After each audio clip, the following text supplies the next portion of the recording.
আসলে যারা বলেন যে ল্যাপটপে আমরা আপডেট দিতে পারি না, ল্যাপটপ কোন জায়গা থেকে আপডেট করা হয় আজকে এই ভিডিওতে দেখানো হবে। তো আমাদের সাথে থাকেন সবাই। তো বন্ধুরা, আজকে ফুল ভিডিওটা দেখাবো। ল্যাপটপ এই জায়গায় আসবেন, এই জায়গায় আসবেন, এই জায়গা থেকে ক্লিক করে দেখবেন এখানে একটা সেটিং আছে। এই সেটিংয়ে যাওয়ার বাদে দেখবেন অল্প টাইম নেবো, টাইম নেওয়ার বাদে দেখেন এই তলা আসবেন, তলায় এসে দেখেন এই জায়গায় আপডেট লেখা আছে। আপডেট দেওয়ার বাদে এই জায়গায় দেখবেন যে আপডেট অ্যাভেলেবল লেখা আছে। সেটা ক্লিক করার বাদে তো এই ধরনের আপডেট চলবো। দেখেন এটা আপডেট হইতেছে ইতিমধ্যে।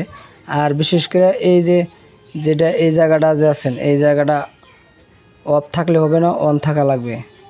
তো আশা করি ফুল ভিডিওটা দেখলেন, আর ফলো দিয়ে আমাদের পাশেই থাকবেন। আর ভিডিওটা শেয়ার করে সবাইকে দেখার সুযোগ করে দেন, যাতে সবাই দেখে শিখতে পারে।